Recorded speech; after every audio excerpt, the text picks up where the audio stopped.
So welcome to the Embody Your Natural Masculine Summit. I am Renee and I'm your host for these days. And I'm a love, sexuality and embodiment coach. And I've created this summit in the hope to inspire you to get a deeper connection with your own body, with what is alive inside you, feelings, emotions, desires, and to really help you connect with that and to help you to create your own life from that space and to really create a more authentic life for yourself, where you are connected to yourself, but also create a deeper connection with the people around you. And to help me with that, I have a group of speakers. And today is with me Rowan Andrews. So welcome, Rowan. Thank you, Renee. It's good to be here. Yes, lovely to have you here. So Rowan is a men's coach and founder of the No More Mr. Nice Guy UK men's group and the Breaking Free Bootcamp. And that is a weekend workshop for men to accelerate their recovery from the nice guy syndrome, endorsed by Dr. Robert Glover. And Rowan also works with businesses as a business growth consultant and works one-on-one with men, with women and couples to help them have better, more loving and fulfilling relationships. And Dr. Glover, the author of the book No More Mr. Nice Guy, describes Rowan as one of those guys who will catch you by surprise. At the first glance, you notice that he is warm, welcoming and engaging, a great guy. But then, wham, you catch the full force of his honed intuition, sharp intellect and keen perceptiveness. As a coach, speaker and leader, Rowan is in the top tier of professionals and a breath of fresh air from the same old stale routines and ill-prepared wannabes that you so often encounter in the field of personal development. All right. So thank you. Very kind of him. Yes, really good. That's like a really nice, yeah. All right, so to start this, because yeah, we talk about the No More Mr. Nice Guy in your bio already. So I just love to hear what is that? Because I know it's a book from Dr. Robert Glover. Can you just explain a little bit more about that to just for the people to have an idea what it is that we're talking about? Sure, it's a book that Dr. Glover is an American psychotherapist, and he wrote this book. It must have been around 20 years ago now, nearly 20 years. And what's brilliant about that book is that pretty much every man I've come across that's read the book can identify themselves in his description of men and how men tend to be in the world and how they show up in life and in relationship. And he describes and coins the phrase, the nice guy syndrome in that book. And the nice guy syndrome is a kind of persona that men tend to take on. Women as well, as it happens. Many women identify with this as well. But if I could summarize it as being a strategy for surviving life. And that strategy is based on people pleasing, for example. So, you know, taking care of other people's needs above one's own in order to somehow be accepted, be okay, survive what appears to be an outside world that's threatening to us. The other sorts of things that nice guys do is enter into covert contracts, for example. Dr. Glover describes them as covert contracts. Covert contracts are things that we do for another person in order to get something back that we want, but without actually being clear and open about what that thing is. Now, the problem with this is that the way this shows up for men is that in relationships, for example, is that they will put their partner's needs above their own. They will put women on a pedestal, for example. So, you know, kind of make them more important than themselves. They will diminish their own needs in order to take care of other people. And that's ultimately unfulfilling. It's ultimately a lie, living a lie, because it's, you know, giving up on oneself. It comes from a kind of hurt place, from a wounded place, and it's very detrimental in men's lives. Yeah. Often men in their careers are struggling in middle management at best. They are not fulfilled in their careers. They tend to say yes to everything, you know, and work too hard, or, you know, do things that they'd rather not do. And the same kind of thing shows up in their relationships, and their life becomes dysfunctional as a result. Yeah. And why do they even do this? Where is it coming from? Like, why did they start to do that in the first place when it's not working for them in the end? Yeah, absolutely. Why would anyone do that? Yeah.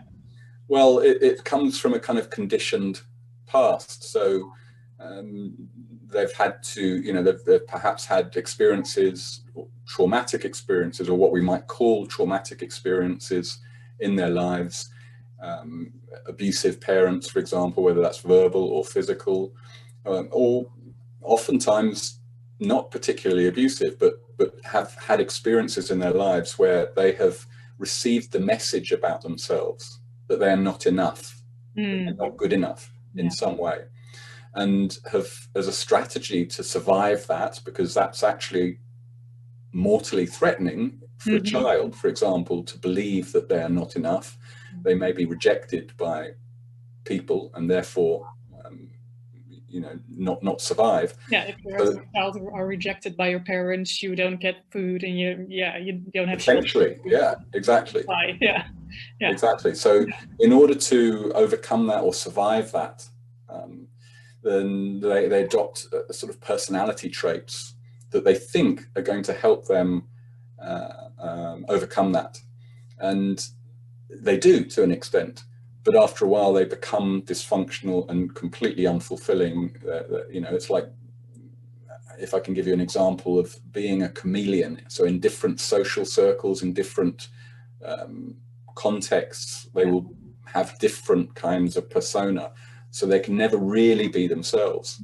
We can never really be ourselves, because we're constantly trying to navigate this social world that's dangerous out there, or appears to be dangerous.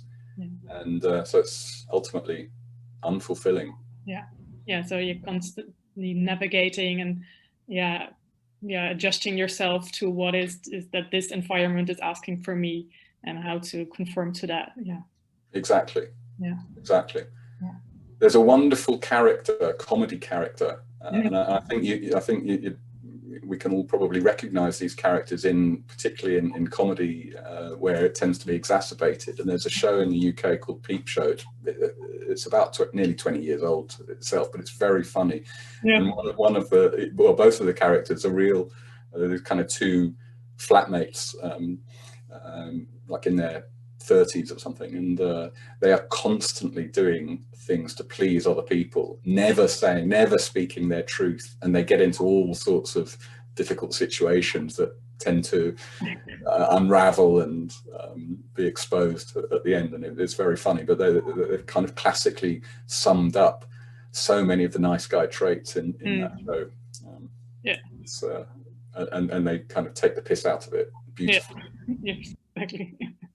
And it's nearly always around women, you know, their relationship, these two guys, their relationship with women, and desperately trying to get the attention and affections of women, and, you know, saying yes when they mean no, and vice versa, and all sorts of things, just in order to get that love and attention that they crave. And so when you talk about covert contracts, you mean that people that have that tendency to be like the nice guy or nice woman, they give something, or they do something for the other in the hopes that they get something in return, without actually asking or sharing with the other what they expect from them. Yes. So the classic example is the guy who gives his wife a massage, hoping to have sex without actually being clear that that's what he wants. And then, of course, when that becomes clearer, the woman kind of being pretty, disgusted by the fact that, this guy, her guy has kind of done this not for the pleasure of giving her a massage, but in order to get something for himself. Some sexual gratification or whatever, some validation. And sex can, for nice guys, can become such a problem because it becomes all about validation.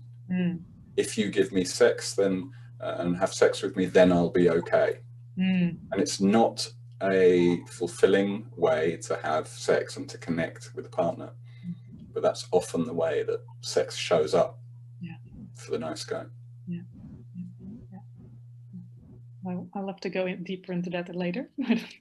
I first want to go back to, like you said, that it's also really about saying yes to everything and not sharing your no. So is that because they are like really pleasing the other, or is that also because people have problems connecting to even what is their no and what is their yes for themselves? Yeah, I think a big problem for nice guys is actually not understanding what one's needs are and what one actually feels. So men are really great at this, is actually suppressing their emotions and feelings and desires. We numb out. Men are great at numbing out from feeling. And the ways we do this is, well, social media, we all do this. Social media, gaming, sports, alcohol, porn, other addictions, anything to avoid eating, for example, anything to avoid the uncomfortable feelings that might be coming up. So life is kind of navigated from the mind, from logic, from thinking. So men tend to exist above the shoulders, above the neck even, and not really connected with their bodies, and that's a big problem. And it's misery inducing at the end, at the end of the day, because all men are numbed out, and actually there's no life in that. There's no real life in that. And is because I sometimes hear men say also things like that they are afraid of saying the wrong thing or don't want to offend a woman, and that makes them afraid to speak their mind because they don't want to say something that hurts the woman around them. Is that also part of the nice guy? Very much so. Very much so. So the ideal or prospect of being rejected by a woman, or for a gay man to be rejected, this nice guy applies to homosexual, heterosexual, whatever, one's sexuality. But let's talk about men and women, because most of my guys are heterosexual and they want relationships with women, and they fear rejection, and so that drives certain behavior. Now, if you think about it, that idea of rejection or the fear of it comes from somewhere. So it comes from a deeper wounded experience in life where they've experienced rejection. And it tends to, if it's unresolved, then it tends to play itself out in relationships, ongoing relationships with women. And those relationships become very dysfunctional. So arguments will often arise in a relationship, for example, from the slightest thing that the female partner may say to the guy, which trigger or feel like a rejection, and then trigger a fear response. And men will use their minds to try and use logic to try and kind of win the approval, rather than actually feel what's going on for them and understanding what's going on for them. So that's a lot of the work we do, is helping men to feel what's going on for them, understand their emotions, understanding where these triggers might come from, and helping them behave differently and act differently and communicate differently with their partners, to rather than just reacting. Right. So has this also been something that you have experienced for yourself, that you had that nice guy tendency in your life? And so how did you discover the work of Dr. Robert Glover, or how did you find this work? Yeah, absolutely. I've been a coach for a long time, and involved in personal development. But I was in a relationship. I was married for 13 years. I had 2 kids. They were young teens, or just coming up to a teenager, my second younger child. And we lived in the country. We'd moved out of London. We lived in the country. We had a beautiful home in the countryside. And so we were kind of living this idyllic life in my mind. And, you know, I had my family, my nuclear family. I had my wife, you know, my partner for the rest of my life, my best friend. And I thought that was it for the rest of our lives, and wanted that at some level. That I wanted that. And then my wife ended our marriage. It just, you know, it was too much for her. It wasn't enough. You know, there was something missing for her, and she ended the marriage in a pretty dramatic way for us, in a way that was painful. She had an affair, which for me was really hard to deal with. And when I discovered it and found out that this was basically the end of our relationship, it literally, I felt like I was dying. You know, I literally collapsed. I actually had this experience of it was like a part of me died that day, and I was crying uncontrollably, and I saw myself in a completely different way then, and hadn't realized there was so much pain in me. Done a lot of personal development work. So a few days later, I woke up one morning and decided, well, I've got to take responsibility. I want to take responsibility for whatever it is I brought to the relationship that has caused this to happen in this way. And somebody directed me to the book. I went into therapy. I wanted to explore my sexuality because she had had an affair. I thought, well, there's something around me and sex that I need to explore that working. And I discovered Tantra and took a deep dive into exploring my own sexuality. I had a lot of sex with a lot of different people and genders, and explored all of that, and discovered a lot about how my ego was very attached to sex, but also needed something from relationship with other people. And so that kind of took me on this journey. So I discovered the book and read it, and of course it was like reading my autobiography. How he described men in relationships was basically how I was in my relationship. And I tried to be this great guy, you know, and really take care of my partner and look after her emotional needs an awful lot, and kind of ignored my own, and etc.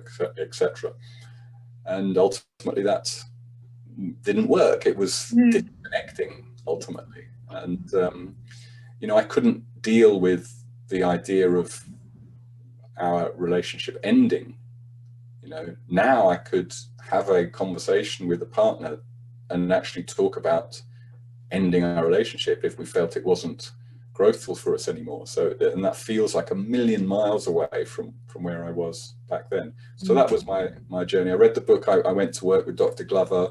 I went to his workshop. I assisted his workshop.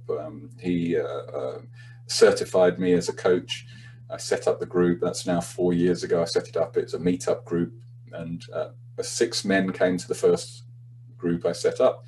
once a month, and then it quickly grew, and we were kind of over capacity. We were meeting every week, and there were too many men wanting to come. And then we had the pandemic, and we've been meeting online ever since. So it's still happening every Thursday night, and you know, lots of different men show up every time. And during this period, well, now 2.5 years ago, I set up this. I created the Breaking Free Boot Camp, which is a 2-day weekend workshop, which for me was about taking the book off the pages of the book and into real life, where we went to work on the ideas that were presented in the book, the nice guy syndrome, and the kind of deep emotional work that needs to be done to help men find their way through it and find their way over it. Really about it's really a spiritual journey. It's about, you know, taking off or peeling off the layers of ego, and where we're identified as identify ourselves as a separate self that has to survive this scary old world. And it's about coming back to ourselves, our true nature. And yeah, Dr. Glover endorsed that workshop, and that's been running ever since. Yeah, beautiful. Yeah, sounds amazing. Yeah. Naturally, men started coming to me for one-to-one coaching. So my business has transitioned from working predominantly with businesses to working with individual men on their nice guy recovery. Yeah. And in that, you know, women also show up as clients from time to time, and couples as well. And I love working with couples who recognize some of these things showing up in their relationship and want to work on it together. Yeah, I can also recognize some of those things in myself as well. It's not solely for men, it's also it's absolutely not. It's just that Dr. Glover is a guy, and he could write so personally, and for that to connect so well with men, with other men, he's just focused that way. And but it absolutely applies to women as well. So going away from that, being the Mr. Nice Guy, what would be like a more healthy masculine being, or how could what would be? Well, that's a really good question, because you know, out there seems to be an idea about masculinity and what it is, and I don't come at it from that perspective so much. You know, you don't have to go and build your body and, you know, be the fittest thing and the strongest thing in order to be a man. You know, you don't have to kind of sit alone on a mountaintop to and then you really find yourself and you're a man. You know, it's not about that. It's about connecting with self. It's about being one's natural, authentic self without these layers of ego that we've created over time. And so, you know, the natural masculine essence comes out of male identified people. You know, I think David Dada talks beautifully. He's an author, a spiritual teacher, talks beautifully about the difference between masculine and feminine energy, and we all have both. It's like the yin and the yang. You know, these are energetic forces, and there are more masculine energies and more feminine energies. And he describes the masculine, let's say, as the sky of awareness, and the feminine energy is more like nature itself, ever changing, like the weather. You know, and it's like life itself is presented by the feminine, whereas the space in which it arises is more of a masculine energy. Now, it's very difficult to say, well, okay, yes, I really identify with the sky and the consciousness itself, you know. So the point, I think, about masculinity is more about its relationship to feminine, the difference between masculine and feminine, rather than having a kind of, or the polarity between those two energies, rather than having a distinctive identity of what masculinity is. I don't really subscribe to that so much. So then you mean it's more about connecting with like both the masculine and the feminine inside you, or becoming aware of the polarities within a relationship as well. I think it's a part of it. But absolutely, I think for successful relationships and particularly successful sex lives, there needs to be some kind of understanding or some interplay, at least, of polarity between the masculine and feminine. And it doesn't mean the man has to be masculine all the time and the woman always feminine. It's around. Switch around. Yeah. Absolutely. It's even more fun and connecting, because we all have those energies, those different energies in us. So it's about allowing those to be expressed in relationship or in life. So when like going into sexuality, for instance, does that work best when in the moment one person is in his feminine and the other in masculine, to like create that polarity, and you can like switch it around at some point? Or is it also working when two people are in their masculine or two people are in their feminine? It doesn't work so well in my experience, and I'd love you to share your experience, but it doesn't work so well when both are in the same polarity, the same energy. It works best when there is one who is more masculine and one who is more feminine. That's what creates the spark, the sexual spark, or the spark of attraction, at least. So nurturing those, understanding that, and nurturing those within a relationship is very revealing and interesting.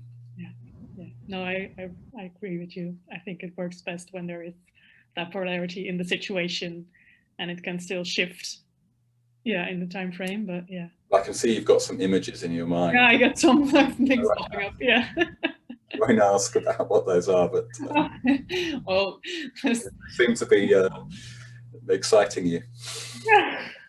Good memories. Let's keep it at that for now. So I'm curious, because before you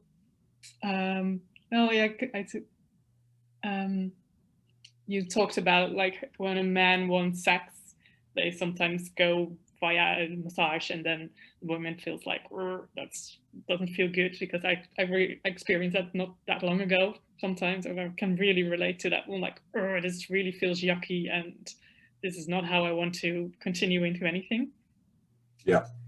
So how, as a man, could you like create a space for like a sexual interaction in a way that is really received by the woman, and really helps her to lift her sexual energy, and really helps her to open up for that interaction? Well, I think for men, what they need to understand is to let go of the goal of sex, and actually have the intention to connect. And if that's the intention, then who knows what, how the physical side of the interaction might go. But it's not all about, sex. It's not, so it's not focused on, I've just got to get my cock in her pussy kind of thing, if you don't mind me saying that on your No, you're podcast. As soon as that is the agenda for men, then the interaction is not going to be very interesting, probably. Certainly not as interesting and beautiful as it could be. So, I coach men around giving up that goal. Now, the outcome is that goal tends to be achieved more, and certainly in a more fulfilling way, and a more beautiful, connected experience between couples. But the goal is, you let go of the goal and create the intention of connecting. And, that might involve touch and massage and so on, but not in order to get something at the end of it. It's actually massage for the intention of connecting with the body, through the bodies, and energetically with one's partner. And just really enjoying that moment. Just enjoying the moment, enjoying that experience, not trying to get anywhere with it, and then seeing what arises from it. Because in that space, then anything, energies start to connect, and you know, and change and morph and work together and flow, and you know, it unfolds. So the interaction then unfolds, rather than is, you know, it has to be one thing leading to another to a certain outcome. It just unfolds in a beautiful way. Yeah. Yeah, and I can really relate to I can really remember still like the first time that I had a sexual interaction that really was coming from that space, and that really, how much that helped me to really even surrender even deeper to the situation, and surrender even more to the pleasure, and to just, yeah, flow in that space, and yeah, how that creates a totally different experience.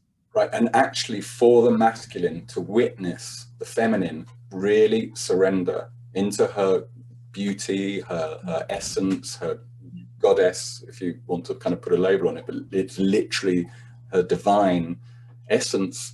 That is the most beautiful thing for the masculine. Yeah. It really is. And even if that does not involve sexual penetration or, you know, sex, it is literally a divine experience for the masculine to witness and to hold space for.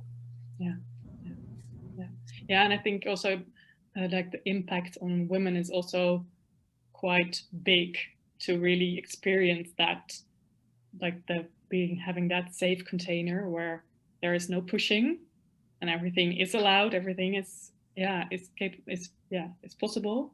The level of trust that's required from the feminine is immense. And, you know, that's where men need to really step up, is to be able to behave and show up in such a way that women can really relax and trust and feel safe. And sometimes they may want to feel edgy, but feel within a container of safety, Yeah. A held container. And many women, in fact, I would say most women have had, and certainly that I've come across in my coaching and in my life, have had negative experiences with men where they have not been able to trust men. Yeah. And so we get these kind of people coming together, men and women coming together from these kind of wounded places. And without any kind of awareness of that, then it's a kind of recipe for disaster. You know, one wounded person meeting another, those wounds are going to be exposed and triggered, and it's going to be a painful experience. But if we can create some awareness around all of that and transcend all of that stuff, then the opportunity for connection and love is immense and limitless. Yeah, beautiful. Yeah, and it's also good, I think, to mention that you also said it a minute ago, that it doesn't mean that it's only like soft and sweet sexual interaction, but it's Absolutely really like not. the safe container that sets the possibility for everything to be explored. Yeah. And then we start to consider, if that container is there, then we can go into our desires. Whatever those desires, and those desires might not even be known, but they may just emerge through the unfolding of this experience. The other thing that may in that process come up is shame. As we start to, you know, desire, we start to confront, when we pursue our desires, we start to confront our own shame about those desires, because we've been so conditioned around sexuality. And you know, I mean, for probably thousands of years now, that sexuality, we have been shamed around sexuality, and religion has you know, taken control of sexuality over the last couple of millennia, and created a shame around it. It wasn't always that way, and so that still exists. That shame is in the DNA, and it's in our actual experiences. You know, there's so much, so many instances I could tell you of people, of men experiencing shame around their sexuality at some point in their lives. So it's no surprise that men tend to go secretly looking at porn, and they'll do that, you know, to pursue that desire, but at the end of the day are still suffering from the shame of having to go and look at porn, and you know, and all the kind of shame that exists around that. and it's so unhealthy, you know. What is and there's so much dull and boring porn. I mean, I don't very rarely look at porn myself anymore, but it's, you know, it's just, you know, guys are just trying to jerk off to this stuff, and it's very disconnected. It's not a great model of what sexuality can be like and how it can be experienced. Yeah, and unfortunately, it's a lot. It's the only model for a lot of people. Exactly. Yeah. And I think that's a big problem, actually. I mean, porn wasn't so much an influence on my life, because when I was growing up, it was only existed on paper in magazines. You know, I'm quite old, but now the kind of, you know, rent a video somewhere. Well, I'm talking even before videos. We weren't sophisticated enough to have a video machine for a long time, but now, of course, porn is so accessible from a very young age, and that is conditioning young people into, you know, believing what sexuality is about, and I think that's very detrimental to the mental and sexual health of young people today. So we are a little bit approaching the end. And we've kind of gone off track a little bit, but that's okay. That's totally fine for me. I would love to hear. I have like one last question for you, and you can also share something else if you still like have something that you want to talk about. But I'd love to hear, like, when we like, just as people, because it's the nice guy or nice person syndrome, we see that in someone else, or we experience that in ourselves. Like, how can we support ourselves or support someone else that you see that has that tendency to grow a little bit out of there? Yeah, well, first of all, somebody's got to be open to the idea. You know, don't go around telling people you're a nice guy. And I was like, that's part of the problem of the nice guy. Yeah. Fix other people. Exactly. Yeah. No, it's not about like how, because then you're like emasculating someone, like telling someone how to be different, but how, because it's also not serving someone. So, yeah. Yeah, absolutely. I'm just reminded of another thing I learned from David Data, because I did some work with David Data as well, and you know, one of the questions was, well, from women, and I get this from women that come to me wanting to kind of fix their husbands or partners, because, you know, they recognize that their husband or partner is a nice guy, and so they want them to get to read the book. But of course, that feels like, you know, oh, my partner's fixing me. I don't want to read that. You know, there's nothing wrong with me. You know, why should I listen to that? You know. So he advised me around this, or advised us around this. We were in a workshop, and he said what women should do is, you know, let's say get the book, the No More Mr. Nice Guy book, and put a little post-it note in a particularly significant page, and just write something like, "This made me so wet reading it. Oh, this is so hot. This book," or something like that. You'll pique the interest of if you find that book with that note. They see the notes. Yeah.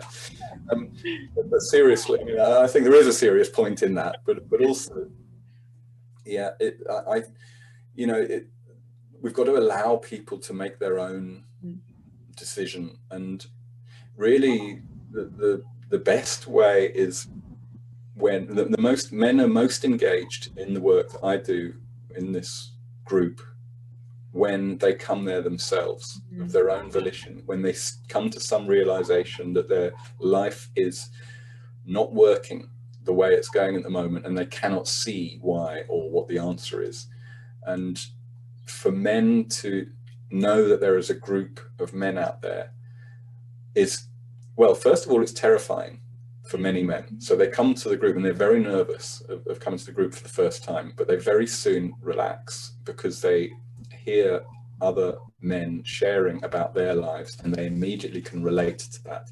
And so when men do this work on their own, in their own company, it's absolutely unbelievable. Now, I've done this work or workshops with men and women, and it's amazing how men just don't show up. They'll be present in the room, but they won't share so much. Women around.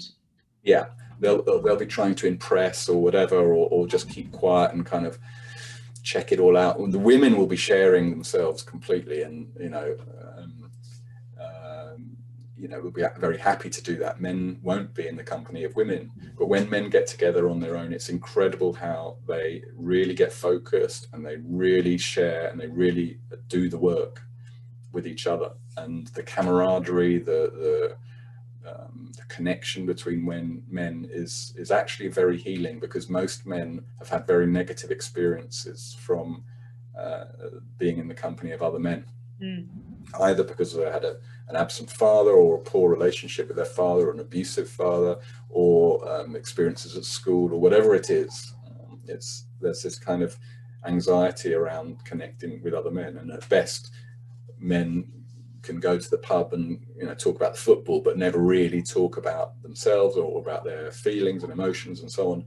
But when you create a space for them to do that, then it's very healing. And men, that's one of the biggest things that men say about their experience in these meetings is that, well, I never knew there were so many other men just like me. It's so refreshing to be able to share this with other men. Yeah, to really recognize that other people have the same issues.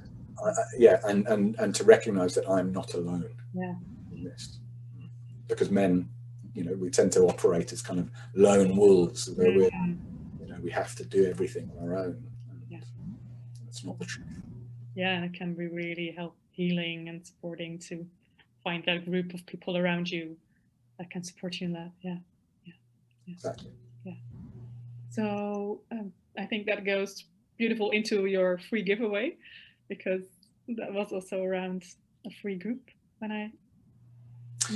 Well, actually, the free giveaway is not about a free group, but I will be doing a webinar soon, which will be about a forthcoming coaching program, which is about sexual mastery, which I'm presenting with a colleague, Yves Bonroy, who's a Tantra teacher in Holland, actually. We'll be launching a 6-month coaching program for men who identify as nice guys, who want to master their sexuality. And this is kind of built from our own experience of this journey that we've been on. And we will be doing a free webinar about that to launch it in the next couple of months. But the free gift that I wanted to offer is a copy of the No More Mr. Nice Guy book by Dr. Robert Glover. I mean, that seems the most appropriate thing. If you've not read that, if your audience haven't read it, then I would love to offer that as a gift to one person.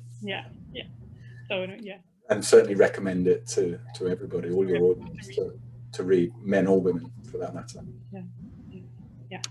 And if people want to have a chance of getting that book, I will provide a link where they can sign up. Yeah, so the way to sign up for that is if you join the No More Mr. Nice Guy UK meetup group, Meetup, the social platform. That's where we list most of our events, so all of our events. If they join that and just say in the questions that, looking for the free gift, or applying for the free gift, and leave their email address in that, and then I'll pick one out. Perfect. And if they don't want to stay in the group, they don't have to. They can always leave it. They can leave it, and if they do want to just engage in it and be a member of it, then they'll find out about events and they can come to those events and explore further. Lovely. All right. Amazing. Sounds really good. So I really want to thank you for being here and for your time and all your, everything that you shared with us. And it was a wonderful interview. And, you're welcome. Everything. Yeah. You're welcome, and thank you very much for inviting me. Yes, you're very welcome. You too.